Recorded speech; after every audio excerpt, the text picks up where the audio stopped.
to our channel and turn on all notifications so you don't miss any of our weekly uploads. Alright, let's get into today's story. Robert Pickton was born in 1949 in Port Coquitlam in British Columbia, which is about 15 miles to the east of Vancouver. He, along with his brother and sister, were raised by their parents on a big pig farm.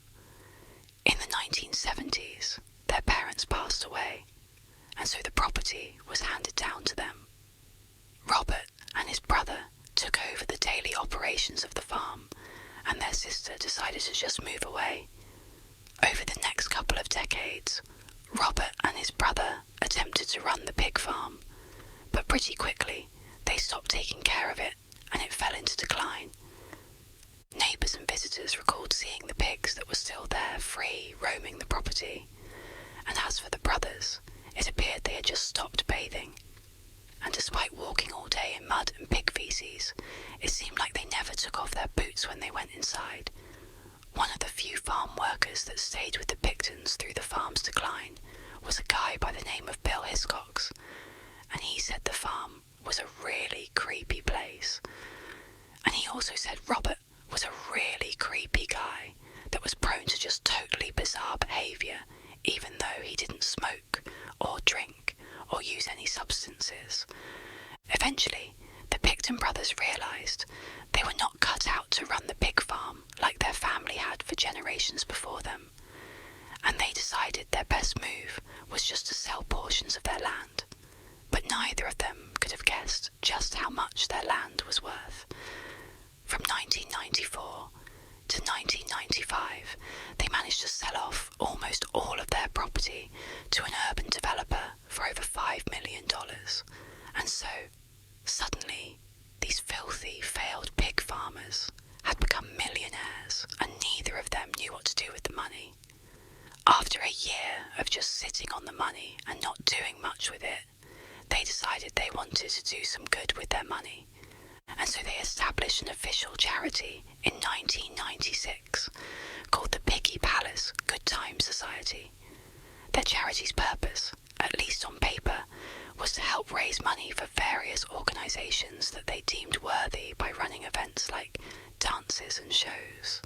And while that might have been their original intention for this charity, what it ultimately became was a guise to host these wild drug and alcohol-fueled parties inside of their slaughterhouse, which, even though it wasn't being used anymore because they were no longer really doing any pig farming, it still conspicuously had big hooks coming down from the ceiling and bloodstains all over the ground underneath them.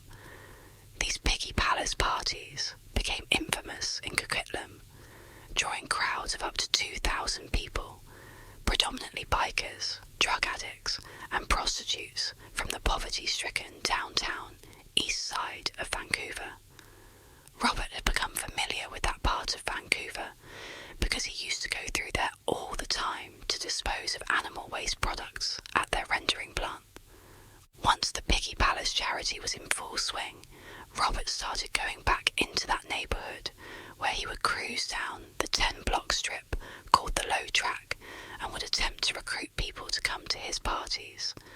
Most of the people he recruited were down on their luck women who only agreed to go because he was offering them food and money and drugs and alcohol.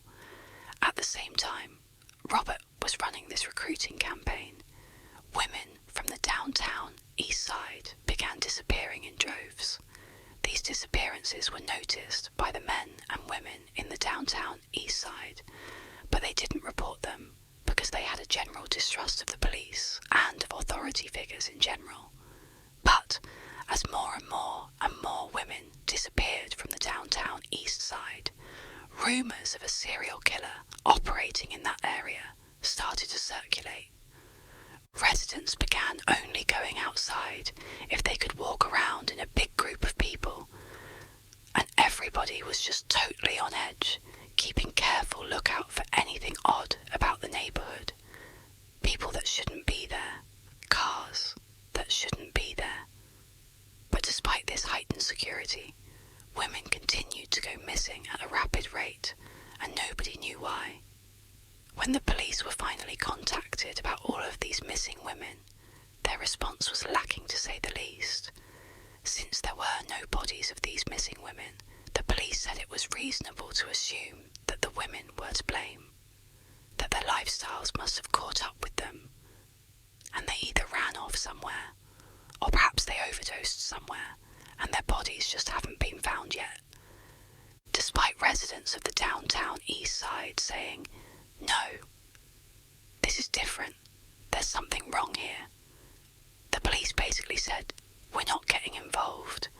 When the newspapers found out about this totally apathetic response from the police, they criticised them for intentionally deprioritising these missing women because the majority of them were drug addicts and prostitutes, and so therefore weren't worthy of a full investigation. The police rejected this claim. On the evening of March the 22nd, 1997, so 1 year after the Piggy Palace had been stood up and they started throwing all these parties, and 1 year after dozens of women have gone missing from the downtown east side, the Pictons' neighbour heard a frantic knock on their front door. They ran over. They opened it up, and what they saw was this woman who was hunched over with one hand on her bleeding stomach, and dangling from her wrist was a handcuff. The neighbour was obviously shocked at what they were seeing, but they quickly ushered the woman in, and they called her an ambulance. The woman was rushed to the hospital, where she immediately was put into emergency surgery. Afterwards, while she was in recovery, she told her nurses that her name was Wendy, and she had been at one of those Piggy Palace parties, and one of the owners of the farm, Robert Pickton, had tried to put a handcuff on her, and when he did, she fought back. He drew a knife. He stabbed her in the stomach. She was able to get the knife back. She stabbed him in the face before turning and running out the door and making it to the neighbour's house. Right after she told this story, Robert Pickton actually showed up at the exact same hospital with a serious laceration on his face that was consistent with being stabbed. The medical staff had already called the police, who showed up minutes later, and when they went inside, they searched Robert, and they found in one of his pockets a handcuff key, and that handcuff key opened the handcuff that was still on Wendy's wrist. And so when the police saw that, they arrested Robert on attempted murder. While Robert was in custody, he explained to officers that Wendy was lying. She was a drug addict, and she had come to one of their Piggy Palace parties, and he had caught her trying to rob them. He had confronted her. She drew a knife, and that's when a struggle ensued and both of them got stabbed. And Robert said he was just lucky to be alive. The police believed him and dropped all of his charges and let him go. When Robert got back to the farm, Bill Hiscox, the one worker who still worked for the Pictons, he grew very suspicious of Robert. He had read all about the missing women from the downtown east side, and he knew Robert regularly went over there to pick up women and brought them back to his parties. And Bill just always had that gut feeling that something was off about Robert, and so he sat on this gut feeling for a couple of months until finally he decided he had to tell someone. And so he called the Crime Stoppers tip line, and he told them that he thought Robert had actually attacked Wendy, not the other way around, and that actually Robert was most likely behind some or all of these missing women from the downtown east side. Bill also said that a recent female party guest at the farm had seen a pile of women's clothing inside of Robert's trailer, along with at least 10 purses and women's ID cards. The police followed up with Lisa to confirm what she saw, but she was scared of Robert and said she wasn't going to cooperate. And so, the police without this testimony were unable to secure a search warrant to investigate this further, and so they kinda just forgot about it and moved on to other cases. Over the next few years, the Pictons continued to throw these huge Piggy Palace parties parties until the city finally shut them down, and dozens more women disappeared from the downtown east side without a significant police investigation, despite the fact that Bill was calling them all the time to say he believed Robert Pickton was behind all of these disappearances, but they weren't taking him seriously.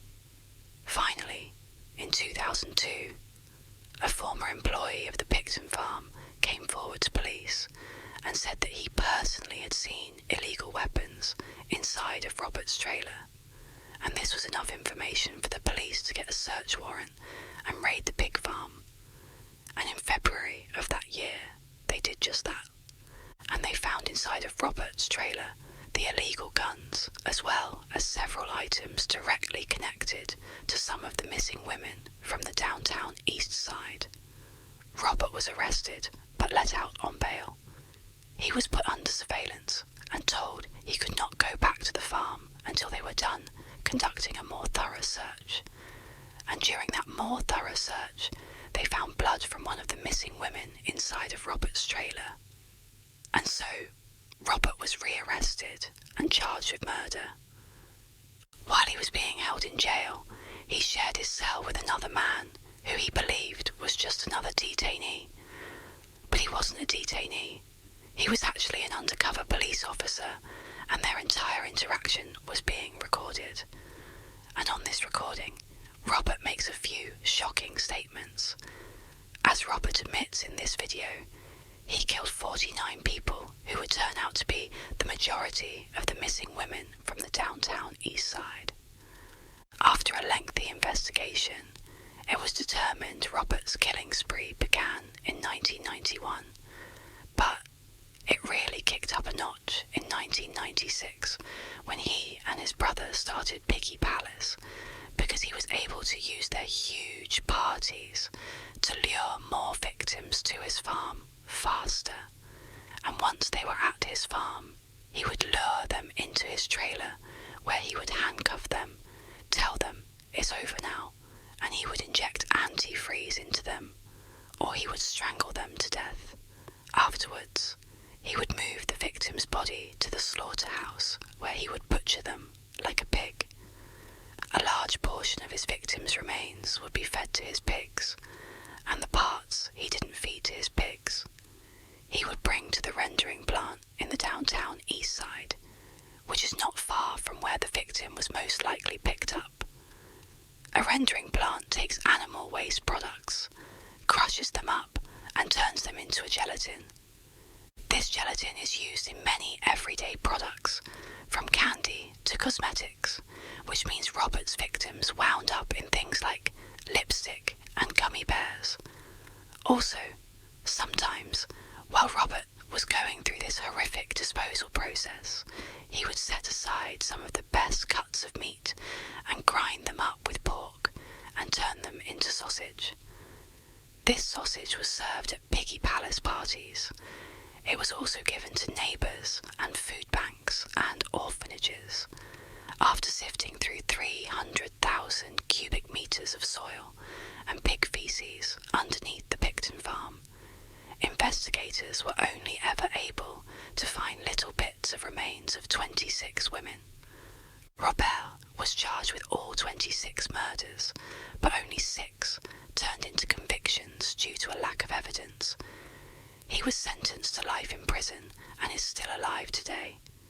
His brother and sister were never charged in connection with the crimes, so that's gonna do it, guys.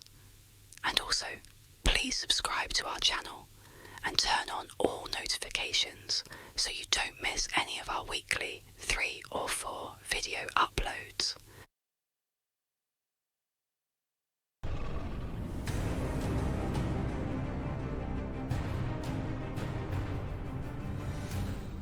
I just wanted to say thank you for the overwhelming support and love you guys have shown me, and thank you for joining me on my journey. Also, I want to thank today's video sponsor, Dubby Energy. Today's video is brought to you by Dubby Energy, the ultimate energy drink designed for gamers, creators, and anyone who needs a boost without the crash. unlike those other energy drinks loaded with sugar and junk. Tubby is packed with clean ingredients to fuel your focus, energy, and performance all day long. Whether you're grinding through a gaming session or just need that extra push to get through your day, Tubby's got you covered. And the best part, it's jitter-free.